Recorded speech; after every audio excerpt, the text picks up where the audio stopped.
오늘의 10분 말씀 창세기 47장 27절서부터 48장 7절까지 말씀입니다.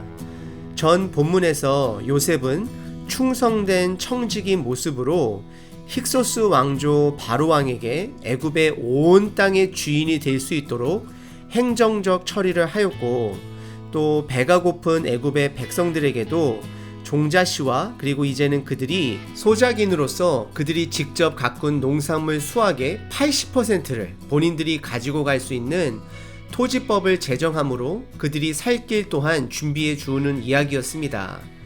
그리고 오늘 본문은 애굽 백성의 고난에 이어 반대로 야곱 백성들은 번성하는 대조적 이야기로 시작이 되어집니다.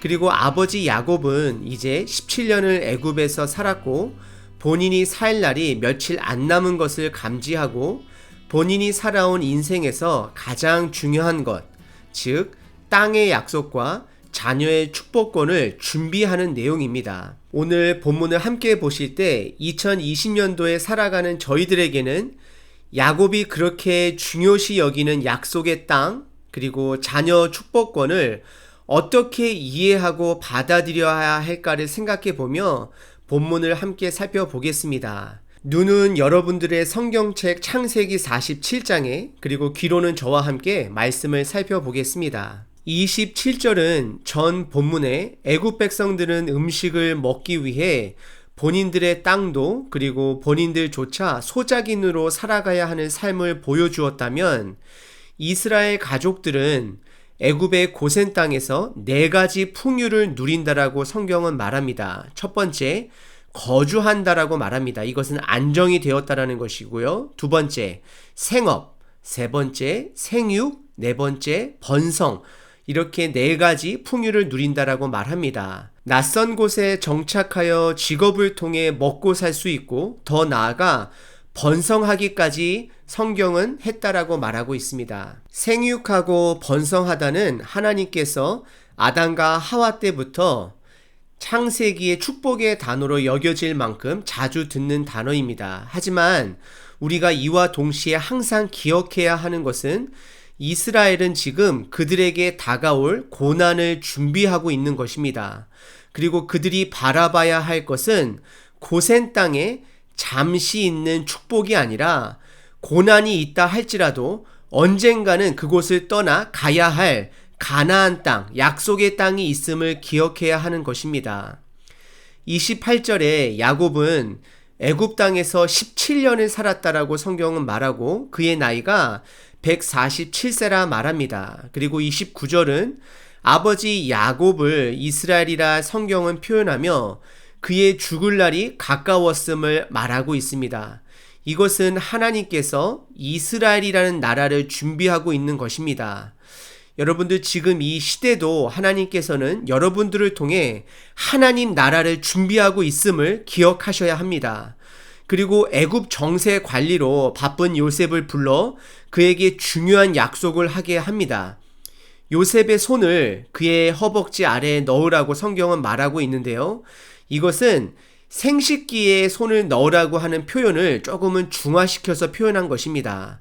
이것은 아마도 자식의 숫자를 중요시 여기던 고대 근동의 문화로서 생식기에 손을 놓고 약속을 다짐하는 것입니다.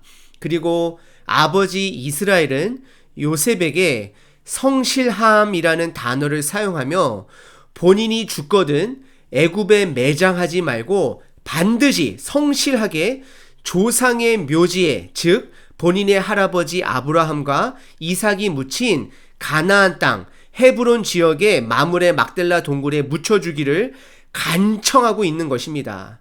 그리고 31절에 그에게 다시 한번 맹세를 요구하는데요. 아마도 이것은 요셉으로부터 확실한 약속을 받게 하기 위함입니다. 왜냐하면 요셉이 애굽의 총리로서 나라를 떠나기가 힘들 수 있음을 직감한 야곱이 조상 땅에 묻히는 것이 그에게는 너무나도 중요하기 때문에 그렇게 맹세를 통해 확답을 받고 있는 내용입니다. 일단 야곱이 가나안 땅에 크게 진념하는 것은 하나님의 약속의 말씀에 애착을 갖고 있다라는 것입니다. 하나님의 말씀이 그의 삶에 가장 중요하다라는 것을 깨달은 것이고 알고 있다라는 것입니다. 야곱에게 있어서 약속의 땅은 가나안 땅입니다. 그럼 우리의 약속의 땅은 어디인가요? 나중에 올 천국이 아닙니다. 예수님이 첫 번째 이 땅에 오심을 통해 이미 하늘나라는 시작되었습니다. 예수님께서 그 하늘나라를 선포하셨고 지금도 그 하늘나라는 확장되어지고 있습니다. 내가 하나님의 말씀을 지켜내므로 내가 거하는 땅이 하나님의 주권을 인정하는 땅이 되어지는 것입니다. 그래서 그 땅도 회복이 되어지고 우리를 통하여 관계되어지는 사람들이 회복되어지는 것입니다. 중요한 것은 내가 하나님의 말씀을 지켜내는 삶을 살고 있는가입니다. 그래서 사도 바울은 이곳저곳 다니며 말씀을 지켜내고 말씀을 가르치고 하늘나라를 확장한 것입니다. 그리고 오늘 두 번째, 야곱의 죽음 준비는 축복할 대표 자녀를 선택하는 것입니다. 장자권이라 말하기도 합니다. 먼저 성경 인물들의 대표 자녀를 선택하는 과정을 보면 예를 들어서 아브라함이 아들 이삭에게 했던 축복, 그리고 이삭이 아들 야곱에게 속아 야곱을 축복한 사건, 그리고 오늘 본문은 아버지 야곱이 아들 요셉 대신 그의 손자 2명을 손자로서가 아니라 본인의 아들로서 축복하는 내용이고, 이 모든 과정에는 사람의 욕심과 죄도 있지만 모든 죄를 이길 수 있는, 그리고 시작과 끝에 주권을 가지신 하나님의 인도하심으로 이루어지는 내용입니다. 그래서 우리는 이삭이 본인의 욕심으로 에서를 축복하려 했고, 하지만 속이기를 잘하는 야곱이 엄마의 도움을 받아 축복을 도둑질하는 내용도 보게 됩니다. 하지만 오늘 저희들이 집중해야 하는 것은 이런 과정보다는 이런 죄로 물들어진 과정 가운데서도 신실하게 인도하시는 하나님께 집중해야 하고, 인간이 주는 축복보다는 하나님이 아브라함에게 직접 나타나셔서 하신 약속의 말씀, 또 하나님이 야곱에게 나타나셔서 하신 그 말씀들에 더 집중해야 하는 것입니다. 본문의 내용은 야곱이 요셉의 2 아들을 손자가 아닌 본인의 자녀로서 축복하는 내용이지만, 우리들이 집중해야 하는 것은 야곱이 붙들고 있는 신실하신 하나님께 집중해야 합니다. 야곱 본인은 하나님께 신실하지 못했지만 본인을 향하신 신실하신 하나님의 약속의 말씀, 그것으로 인해 지금까지 그분의 은혜로 살아온 것을 고백하며 그 하나님의 이름으로 그들의 손자들을 지금 축복하고 있는 것입니다. 48장 1절에 2일 후에 라고 시작을 합니다. 이것은 야곱이 본인을 꼭 가나안 땅에 묻힐 수 있도록 요셉에게 약속을 받아내고 난 이후에, 오늘 본문은 야곱이 병들게 되었고 또 요셉이 본인의 2 아들들 므낫세와 에브라임을 데리고 병든 아버지 야곱을 방문하는 내용입니다. 그 당시 요셉의 2 아들들의 나이는요 6년 전에 태어났고, 그리고 할아버지가 17년을 애굽 고센 땅에서 산 것을 계산해 보면 약 20세로 추정할 수 있습니다. 그리고 2절에 야곱은 힘을 내어 침상에 앉는다라고 성경은 표현합니다.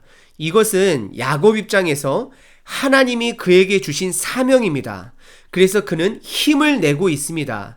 저와 여러분들도 죽지 않으려고 바둥바둥 사는 삶이 아니라 최선을 다해 하나님의 사명을 위해 힘쓰시는 삶이 되시길 바랍니다.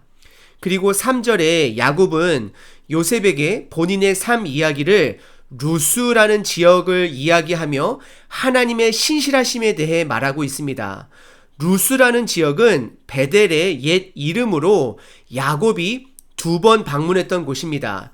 첫 번째는요, 장자권 축복을 뺏고 그 형 에서를 도망하여 외삼촌 라반에게 가는 길에 돌베개를 베고 사닥다리를 꿈을 통해 하나님께서 그와 함께 하신다는 하나님의 신실함을 확인한 장소였습니다. 그리고 2번째, 그가 베델에 방문했을 때는요, 그때는 도망자의 신세도 아니고 수많은 우여곡절 끝에, 예를 들어서 본인보다 더 속이기를 잘하는 라반 삼촌 집에서 수많은 우여곡절 가운데 아내와 자녀를 데리고 또 하나님과 천사와 씨름을 하고, 그리고 또 본인을 죽일 수 있는 에서 형과 극적으로 화해를 하고 이제는 아버지 이삭을 만나러 가는 길에 루스에서, 즉 베델이라고 말하는데요. 그때는 야곱이 이 베델을 엘 베델이라고 선포를 합니다. 아무튼 도망자 본인을 한 가족의 수장으로 인도하신 신실한 하나님을 지금 야곱은 요셉에게 설명하고 있고 나누고 있는 것입니다. 그리고 4절에 야곱은 본인이 받은 하나님의 약속을 요셉에게 나누어 주고 있는데요. 내게 이르시되 내가 너로 생육하고 번성하게 하여 내게서 많은 백성이 나게 하고 내가 이 땅을 내 후손에게 주어 영원한 소유가 되게 하리라 말하면서 그분의 신실함을 다시 한번 강조하며 그분의 약속을 나누고 있습니다. 그리고 5절은 요셉의 두 자녀 므낫세와 그리고 에브라임을 손자로서가 아니라 본인의 첫 번째 르우벤과 시므온 자녀처럼 그들이 야곱의 자녀가 될 것을 선포하고 있습니다. 어떻게 보면 두 손자를 입양하는 것인데요. 여기서 집중할 수 있는 것은 이 두 자녀의 엄마는 애굽 사람으로서 지금 요셉의 두 아들들은 호녀라인 것을 알 수 있습니다. 하나님의 나라는 혈통이 아니라 믿음입니다.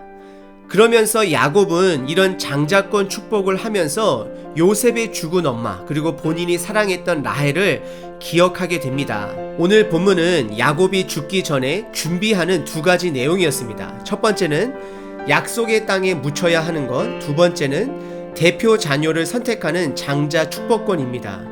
우리는 야곱이 경험한 그 신실하신 하나님께 집중해야 합니다.